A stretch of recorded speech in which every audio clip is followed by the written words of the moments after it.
it's nice to have you folks back here at Murphy's Welcome to My World. This is episode number 22, something a little bit different. What I have been doing are small projects. This one's going to be a little more substantial. What I'm going to do is take this brand new kit from Imagine That, Laser Art Products, my friends. This one's called 3-in-1 kit because you can build it any number of different ways. What my plan is, I have a number of historical photographs of the Armour Meat Packing Plant from the year, around 1900. And what I'm going to do here is try my very first prototypical model. We'll see how it comes out, I don't know. The meat packing plant had a very cool elevated train that went from one building to another, and that certainly grabbed my attention because I like the idea. So we'll see.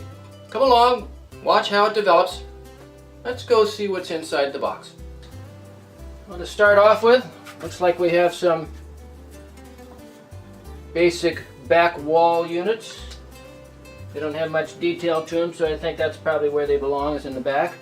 And we have a number of other bits and pieces, looks like connectors of different things. Ah, wall sections. Look at these beautiful wall sections.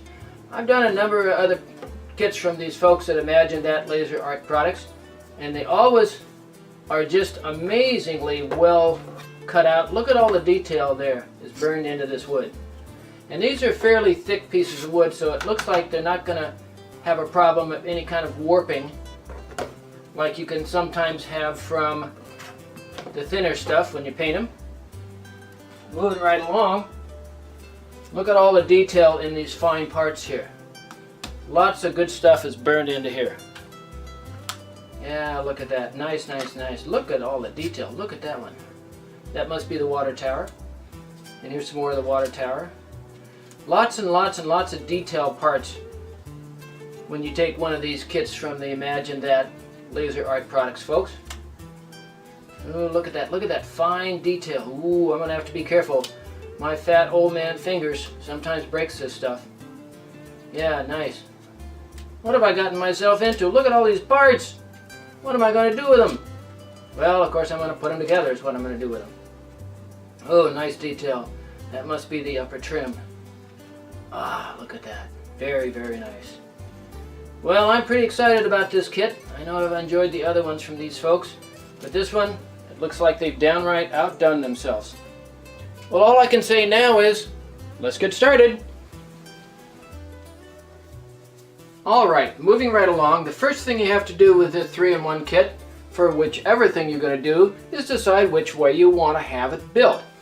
As I mentioned earlier, it's a 3-way kit, that's the name of it, so you can build it at least 3 different ways. You can have the office on the left, you can have the office on the right, you can build it as one long building, and, well, it's kind of up to you, isn't it? In fact, I think I'm going to choose option 4. I'm going to do something entirely different. Now, this is something very unlike me. I'm actually drawing up a plan. I almost never draw plans. Usually it's just, well, however it fits together. But this is what I'm going to do. I'm going to have the shorter area, wider area, longer area. I'm going to make just one building, not 2. I'm going to have the stockyards over here, because of course this is the Armour Meat Packing Plant in Chicago in 1890. Going to have some parking area here. Not too much because they didn't have a lot of automobiles in, but they did have trucks. So I'm going to have an area coming in here. And it was primarily serviced by the standard gauged elevated track. And I'm going to obtain a couple more sections of the elevated track to come in here to connect in with the meat packing plant. Now, to show you basically what I'm going to do, these are modules so you can put them together any way you want. Doesn't have to go together any particular way. And I believe what I'm going to do, I'm going to have the one section with just a blank side on the back, and then I'm going to have one of these medium-sized pieces here, this medium-sized piece here, a short piece here, and then from the short piece it's going to go over here, and then I have 2 of these medium pieces here. Actually, I've got a piece or 2 left over from another kit. Now, it won't match the roof sections at all, and it won't match, well, the base at all, but that's okay, I can build those. I want to build something a little different. This is going to be Well, the first time I've ever built a prototypical model. So let's see how it comes out. Now here's a little jewel. This was a little test unit that I built. It's a sign for the eventual module, and it gives you a little bit of an idea of what it'll look like. You've got your first floor here, you've got your elevated track attached, and the elevated track is designed to service the second floor. So that's kind of a fun little thing. These are pieces that I have left over from another project that I did with these guys. So what do you think? I guess I better get with it and start painting some stuff. Next stop, painting booth. Welcome to my spray booth. This is where all the magic of the colors come from. One of the hardest parts for me anyway of doing kits is to figure out what color I'm going to use for which parts. And this kit has so many parts, well, I really had to sit down and figure out which one went where. Well, I decided that, of course, some of the stuff needs to be plain old flat black. Some of the stuff is a nice, let's see, what do they actually call this? Whole red, which is what I used on this one for the trim. And then I'm going to use this nice casual brown, it's called flat earth, for the main base of the buildings. Unfortunately, there aren't any photographs of the actual buildings of Armour Meat Packing Plant at the time to check out colors, but these are nice drab colors that you'd expect in a large industrial complex. So this is what I'm going to go with. Well, let me crank up the machine. Let's start some painting. Well, I'll show you a little bit about my airbrushing here. I have a whole special on airbrushing on YouTube. Look it up. It'll suffice to say that when you airbrush, what you want to do is put it on very lightly. You don't want to put a whole lot of paint on all at once. So you can see it's going on nice and lightly.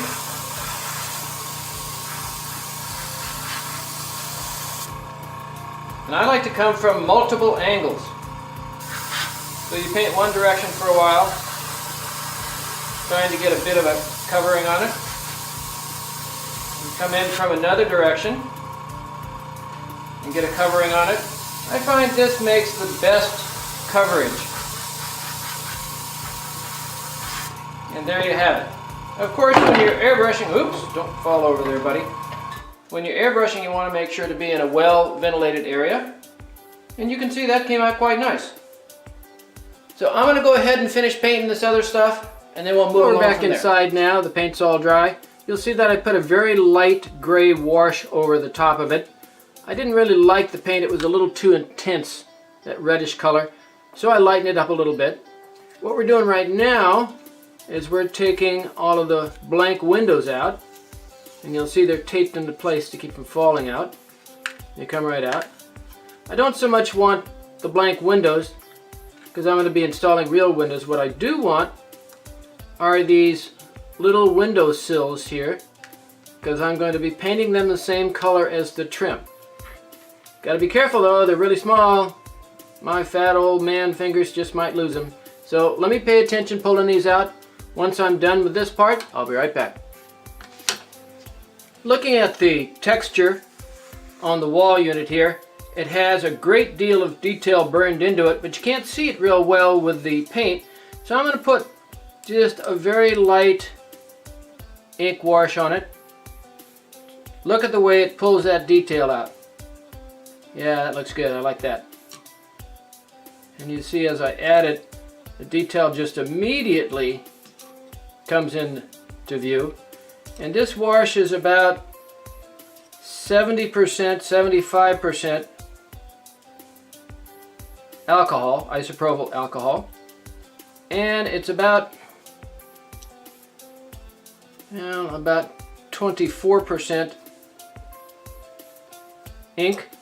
And then I put just a little touch of dish soap in there to act as a what do they call it? I don't remember the name, but it makes it easier to absorb into areas. Oh, and I like the way that the texture and the color is changing on the wall. See how it's changing? I like it. Making a nice inconsistent color pattern. You know, I love it when a plan comes together. trying to be even with the mix to make sure. Okay. Well, you get the idea. I'm going to go ahead and do the rest of them. We'll see how it comes out. Now that the paint's dry, it's time to move along and start putting the windows in. The hardest part with the windows is deciding which window type you want in which place. You have a number of different options. You've got some fans, you've got some regular windows, you've got some bricked up windows, you've got some boarded up windows. You can do any number of different things in these different holes. I'm going to put a regular window in. Now, keeping in mind that this is not a derelict building during the time that I'm building it. It's an active working meat packing plant. So I don't need a bunch of boarded up windows. I don't need a bunch of broken windows. You start off by putting some glue, just a little bit. And remember that the glue, less is more. You want to make sure to keep a dead minimum of glue. Then you take your window part and you slip it into place, and you want to make sure to recess it. Get it down there, it fits nice and snug. You slip it down there. Now there will be a little bit of glue mess, so I always take and make sure that my mat here doesn't get all yucky. Okay, that's the first layer of window. And then you put just a little bit more glue in here. Just a little bit more, because the trim doesn't have to be very solid. It's just kind of keeping it from falling out, basically. And you need to push this back down in there, keeping the dead minimum amount of glue. And then you look at it carefully, make sure that it's flush with the back. Now, I also did something else while I was away. I painted the upper part of the sills, and then these lower part of the sills, you can either leave them in or you can take them out. And I took them all out, I painted them, and I put them back in, and I have them sticking out just a little bit right along here. You can put them in so they're recessed, you can put them in so they're sticking out, or you can leave them how they come. Well, you don't have to watch me put all these windows together here. I'll be back in a couple of minutes. As you can see, I've been busy on the wall and window assemblies. I have most all the windows in now. I'm also doing one extra step that a lot of people don't usually do. To make sure there's no light that comes through where it's not supposed to, like around the door and the window frames, I took my old friend Elmer's white glue and I ran a bead all the way around. I allowed it to dry, and then I took my Sharpie and I very carefully blacked out all the areas where the light should not be coming through. The next step is I have to mark for the roof and also for the floors, because I'm going to have floors and lighting and all that stuff inside. So I got to make sure that everything is marked before it starts to go together. So as you can see, there's lots of tidbits that need to be done. I really like the way this finish came out. That solid base coat, a very light off gray coat on top of that, and then hit it with the ink wash on top of that. Man, it came out really nice. And as you can see, I've got most of the windows in place. We're moving right along. And here you can see the almost finished wall sections. We've got some windows with fans in them. We've got some regular windows. I've got the doors in. These other little doors here are the ones that are going to be for the elevated railroad that goes around to be able to drop off and pick up stuff. So it's coming along nicely. I got to put the top cornice work on, and of course the side cornice work, but that comes after I put it together. Now let me show you what the back looks like. And here I'm showing you the back.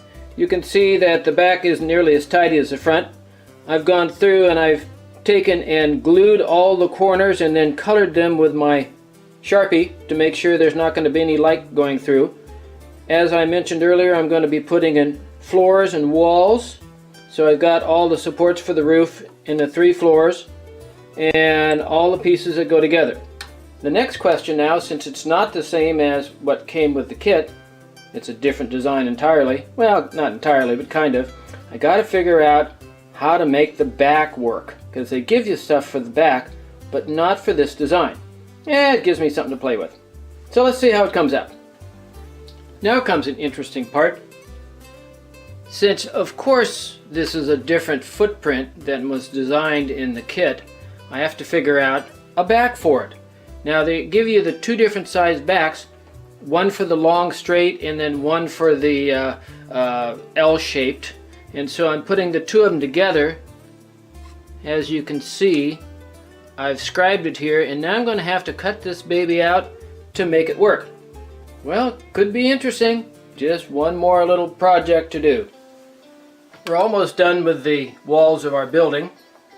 About the only thing left to do is put some signs on it. As you see, I've printed up some Armour signs. Now to get them to go on correctly, you need to take and you need to thin the paper out. Now you don't want to make it so thin that it falls apart, but you want to make it as thin as possible and it still holds integrity. So I'm going to take and thin this out. I'll be back in a second. Here you can see I've thinned it out, and it ended up actually cutting a few little holes in the paper, which I think will be fine. I strongly suggest that you guys practice this a few times before you actually put them on your model. Now what I do next is I like to wet the paper on the back. What it does is it keeps the glue from drying out too quickly. I try not to get too much moisture on the front. And then I use my old friend Elmer's white glue again. Put a little glue on here. Now this paper is pretty thin, so you want to be careful about this, moving it around. And you get the paper completely covered with the glue. Oop, here we go. And then you make sure that it doesn't stick where it's not supposed to. Make sure that it's nice and straight the way you want it to be. You notice here, not too straight right now. Once you get this paper fairly thin, it's very flimsy. You have to be careful of it. And you make sure that all the edges are nice and flat, that you don't have any air bubbles. As you can see, it's finally going together. Finally starting to put it together. The kit comes with a date right above the door, which is 1940 something, and I didn't want to use that, so I put the shipping label over it. I'm going to give it a little weathering so it's not so white.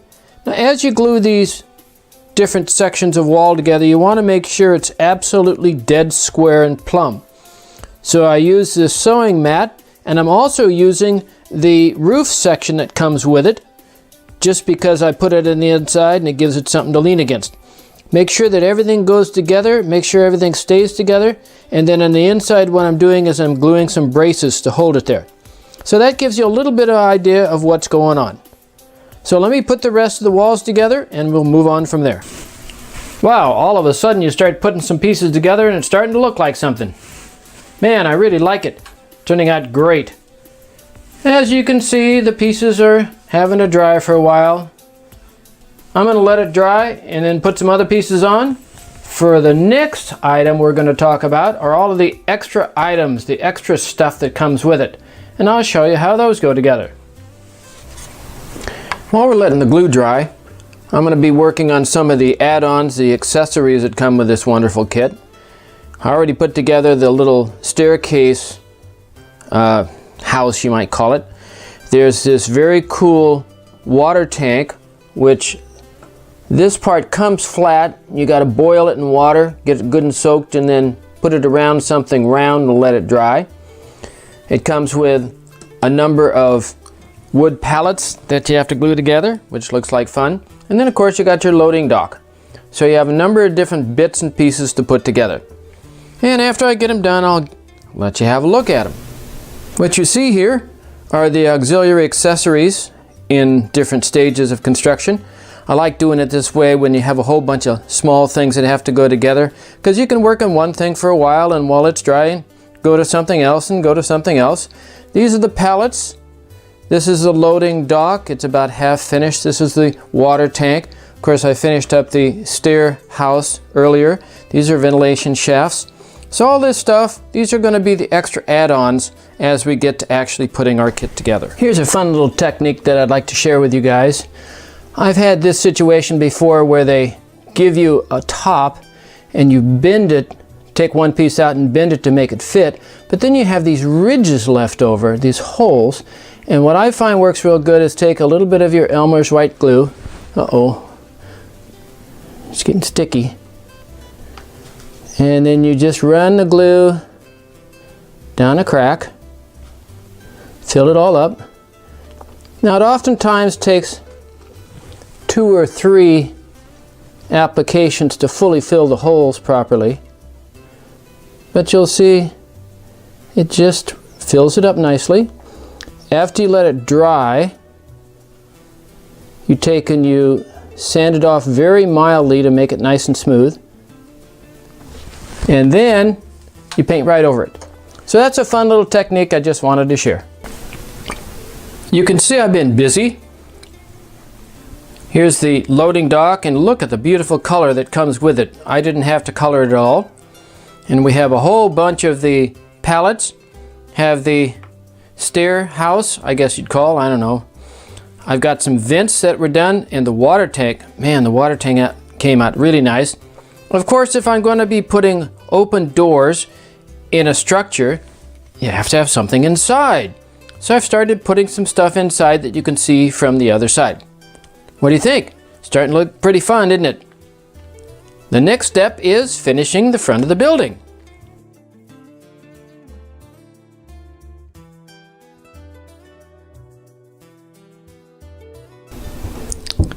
Looking at the inside of the building, you'll see that I have put together some floors in here, some extra floors, and I put in some work tables.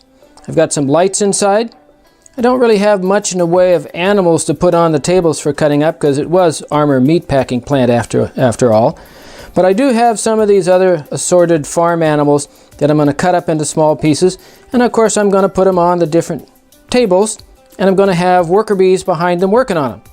So as you can see, it's starting to actually look like a meat packing plant. We're at an interesting point in the kit. Now it's time to put the trim in the outside. This kit comes with a number of different options. You can put a single layer on, you can put a double layer on, you can even put a triple layer on. How am I going to put it together? Well, I'm not too sure yet, but I'll show you in a minute. You can see that the molding's all finished on the face of the building. Ended up that what I did, I had a number of different options. What I went with is a top cap around the top of the actual structure, and then a 2-tiered, what would you call it, cornice around the outside, and then the edges here. Came out actually very, very nice, so the whole project's looking real good. We're almost done with the main building. The only thing we have left to do is the roof. Now I have a number of things that'll go on the roof. I'll show you how those go on. You can see that the structure is basically together now. I finished the roof up here. We have a couple of smokestacks on it. They came out pretty nice. Water tank came out really, really nice. Now I have the stair house here and a few other little things that I put on. I'm going to put on a whole bunch of other stuff. I just haven't figured out what yet. All the trims on. I got a bunch of stuff on the loading dock. Now if you look carefully, you can actually see inside. You can see the guy in there. I've also put light fixtures and a number of other things around in different places here on the finished building. Now of course this is just going to be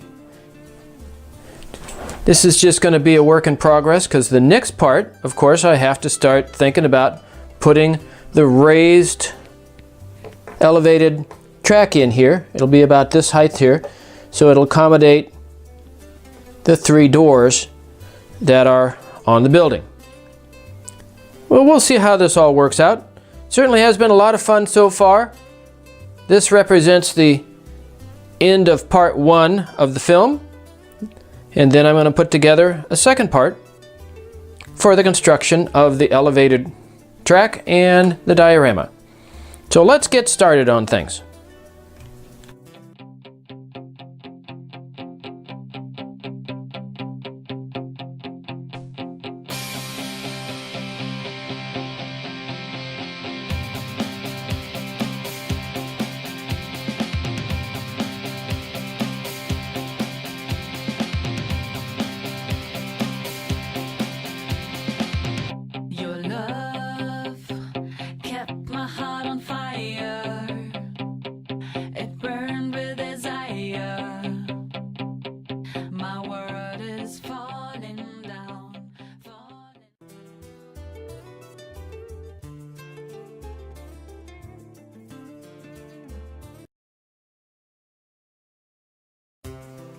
Well, there you have it. This project definitely took on a life of its own.